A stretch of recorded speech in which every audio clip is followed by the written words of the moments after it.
నమస్కారం. తీర్థయాత్ర కార్యక్రమానికి స్వాగతం. రామో విగ్రవాన్ ధర్మ అనే మాట రామాయణంలో రాముని విశిష్ట వ్యక్తిత్వాన్ని ఆవిష్కరింపజేస్తుంది. శ్రీహరి దశావతార వైభవంలో రామవతారం సంపూర్ణమైంది.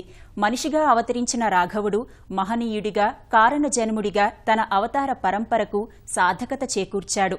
శ్రీరామ అవతార ఘట్టాలతో ముడిపడిన ప్రదేశాలు మన రాష్ట్రంలో దివ్యక్షేత్రాలుగా విలసిల్లుతున్నాయి. అలాంటి ఓ విలక్షణ దేవస్థానం జనగామ జిల్లాలోని జీడికల్లు శ్రీ సీతారామచంద్రస్వామి వారి ఆలయం. ఈనాటి తీర్థయాత్రలో ఈ ఆలయ విశేషాల్ని తెలుసుకుందాం.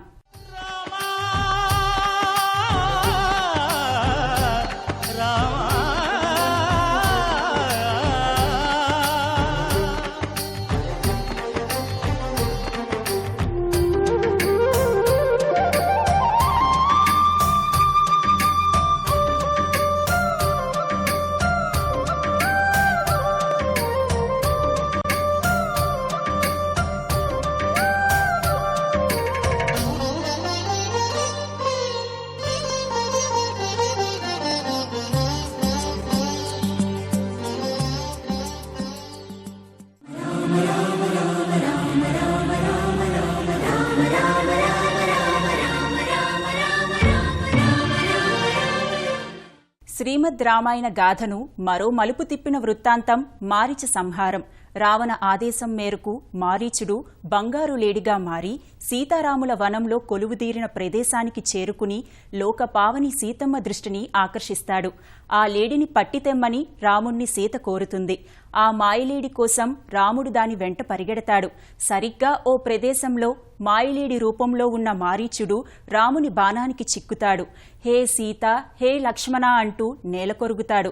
అలా రాముడు మాయలేడిని వధించిన ప్రాంతంగా నేటి చీడికల్లు ప్రసిద్ధి పొందింది. శ్రీరామ వనవాసం దండకారణ్య ప్రాంతంలో కొనసాగిందని శ్రీమద్ రామాయణ గాథ వల్ల వెల్లడవుతోంది. గోదావరి నదీ పరివాహక ప్రాంతంలో దండకారణ్య ప్రదేశాలలో సీతారాములు నడయాడిన దివ్యస్థలాలు పవిత్ర పుణ్యక్షేత్రాలుగా విరాజిల్లుతున్నాయి. ఆ నేపథ్యంలోనిదే లింగాల ఘనపురం మండలంలోని జీడికల్లు శ్రీ సీతారామచంద్రస్వామి ఆలయం. ప్రధాన ఆలయ ప్రాంగణం ముంగిట 3 అంతస్తుల రాజగోపురం నెలకొని ఉంటుంది. ఆలయ ముఖద్వారంపై రాముడు మారీచుణ్ణి సంహరించిన ఘట్టం శిల్పాకృతుల్లో ఉంటుంది. జీడికల్లు క్షేత్రం రామాయణ గాథలో మారీచ వృత్తాంతంలో ముడిపడి ఉంది. మాయలేడిని సంహరించాక రాముడు వెనుతిరిగి వస్తుండగా రామనామ తారక మంత్రాన్ని జపిస్తోన్న వీరుడు అనే మహాముని తారసపడతాడు. అతని ముంగిట నిలిచి రాముడు ఆ మునికి సాక్షాత్కరిస్తాడు. భక్తా, నీ తపస్సుకు మెచ్చాను, వరం కోరుకో అని అన్నాడట. ఎల్లప్పుడూ నీ పాదసేవ చేసుకునే మహాభాగ్యం ప్రసాదించుమని వీరముని కోరుకున్నాడు. వెంటనే రాముడు తన పాదుకలను అందించి కలియుగారంభం వరకు నీ విచటనే ఉండి పిదప వైకుంఠం చేరగలవని అనుగ్రహించాడు. అక్కడ ఓ తీర్థాన్ని సృష్టించి ఈ తీర్థంలో స్నానించి తన పాదుకల్ని సేవించుకున్న వారికి ఇహపర ముక్తి లభిస్తుందని వరమిచ్చాడు శ్రీరాముడు. వీరముని తపోఫలితంగా ఆవిర్భవించిన ఆ దివ్య సన్నిధే నేటి వీరాచలం. అదే జీడికల్లు సీతారామచంద్రస్వామి వారి ఆలయం. ఆలయ సమీపంలో పవిత్ర పుష్కరిణి ఉంటుంది. జీడికల్లు రామన్నను దర్శించుకోవడానికి వచ్చిన భక్తులు ఈ పుష్కరిణిలో ముందుగా స్నానాదికాలు పూర్తి చేసుకుని అనంతరం ప్రధాన ఆలయ ప్రవేశం చేస్తారు. శ్రీ సీతారామచంద్రస్వామి వారి గర్భాలయం విలక్షణంగా ఉంటుంది.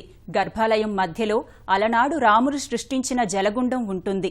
జలగుండానికి ఆవలి వైపు శ్రీరాముని అర్చనామూర్తి ఉంటుంది. ఈ మూర్తిపై శ్రీరామ రజిత కవచాకృతి నిత్య పూజలందుకి ఎంతో ప్రాధాన్యముంది. రాముడు తన బొటనవేలితో జలరాశిని సృష్టించాడని ప్రతీతి. ఏ కాలంలోనైనా ఇంకిపోకుండా చేతికి అందేంత చేరువలో ఈ పవిత్ర జలాలుంటాయి. ఇది ఈ క్షేత్రంలోని ఓ ప్రత్యేకం.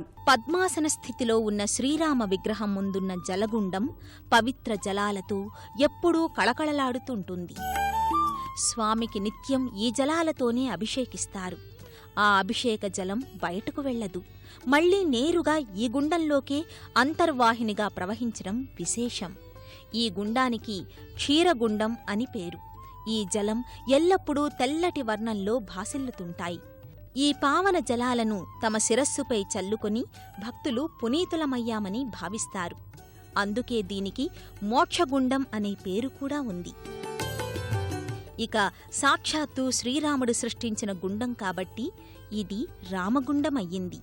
శ్రీ సీతారామచంద్రస్వామి వారిని దర్శించుకున్న భక్తులు అనంతరం ఆలయ ప్రాంగణంలో కొలువైన ఇతర దేవీ దేవతలను దర్శించుకుని తరిస్తారు. ఆ విశేషాలేంటో వీక్షించండి. రామాలయానికి ఎదురుగా ఆంజనేయస్వామి సన్నిధి ఉంటుంది. గర్భాలయంలో స్వామి స్థానకమూర్తిగా కొలువుతీరి ఉంటాడు. స్వామి హనువుకు అనగా దవడకు మాత్రం సింధూరం పులిమి ఉంటుంది. రామాలయ ప్రాంగణంలోనే ఓ వైపున ప్రసన్నాంజనేయస్వామి, దాసాంజనేయస్వామి విగ్రహాలుంటాయి. వీరిని భక్తులు క్షేత్రపాలకులుగా ఆరాధిస్తారు. ఈ సన్నిధి ముఖద్వారానికి భక్తులు ముడుపులు కట్టుకుంటారు. మనసులో తమ అభీష్టాన్ని స్వామివారికి విన్నవించుకుని ముడుపు కడతారు. కోరుకున్న కోరిక నెరవేరాక మొక్కుబడులు చెల్లించి ముడుపులు విప్పుతారు. శ్రీరామాలయం చేరువలో నవగ్రహ మంటపం ఉంటుంది.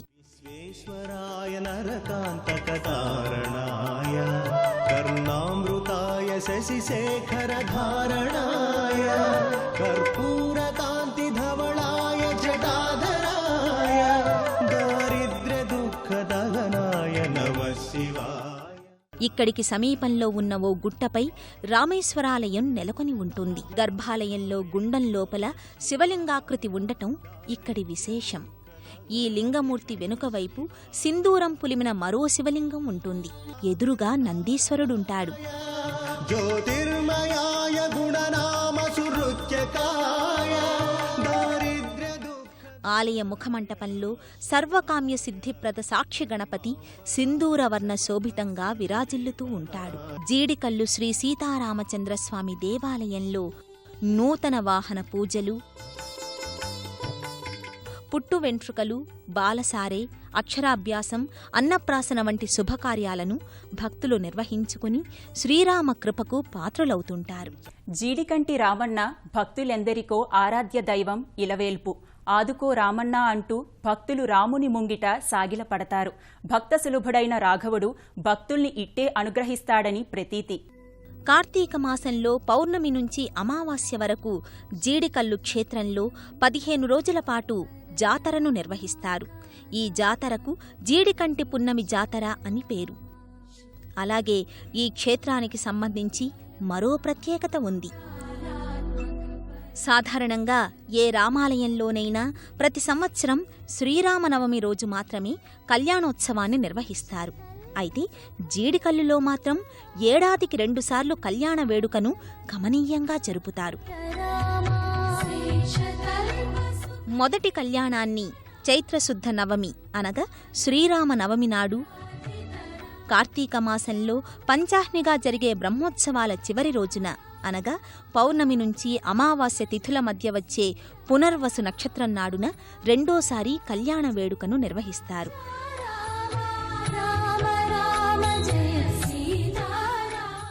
ప్రాచీన పురాతన చరిత్ర కలిగి ఉన్నది. చాలా విశేషమైనటువంటి పుణ్యస్థలం ఇది. స్వామి బాణాన్ని సంధించి ఒక గుండాన్ని ఏర్పాటు చేసుకుంటారు. ఆ గుండము రామగుండము అంటారు. అది 40 అడుగుల లోతు ఉంటుంది. ఈ రామగుండంలో నీళ్లు ఎప్పుడూ తగ్గడం కానీ, పెరగడం కానీ, వాసన రావడం కానీ, పాకుడు పట్టడం కానీ జరగదు. ప్రపంచంలో ఎక్కడా లేని విధంగా ఇక్కడ రామచంద్రుడు కోరమీసాలతో దర్శనమిస్తాడు. ఇక్కడ స్వామివారికి 2 సార్లు కళ్యాణ మహోత్సవం జరుగుతుంది. ఒకటి ఏమో శ్రీరామనవమికి కళ్యాణం జరుగుతుంది. అదేవిధంగా కార్తీక మాసంలో పౌర్ణమి నాడు మొదలుకొని పంచమి నాడు పునర్వసు నక్షత్రయుక్త కళ్యాణం జరగడం ఇక్కడ విశేషం. అదేవిధంగా అనేక మంది భక్తులు ఇక్కడికి వచ్చి స్వామివారిని దర్శించుకొని ఆ గుండంలో స్నానాలు ఆచరించుకొని వారికి సంతానం గురించి కానీ, లేదా వివాహం గురించి కానీ, లేదా ఉద్యోగరీత్యా కానీ ముడుపులు కట్టడం జరుగుతుంది. వారి వారి కోరికలు నెరవేరిన తర్వాత వెంటనే ఇక్కడికి వచ్చి ఆ ముడుపులను విప్పేసి పైన గుండంలో వేయడం జరుగుతుంది. ప్రసిద్ధ పుణ్యక్షేత్రం యాదగిరి గుట్టకు జీడికల్లు అతి సమీపంలో ఉంది. రామాయణం రాముడు భారతీయ ఆధ్యాత్మిక సంస్కృతిలో ప్రధాన భాగం. సీతాన్వేషణకు బయలుదేరిన రాముడు తన కర్తవ్య నిర్వహణలో భాగంగా దండకారుణ్యంలో కొలువుదీరి ఈ తెలుగు సీమను పునీతం చేశాడు. అలాంటి దివ్యక్షేత్రాలలో వీరాచలం పేరిట వినుతుకెక్కిన జీడికల్లు పావన సన్నిధి, భక్తుల పాలిట పెన్నిది.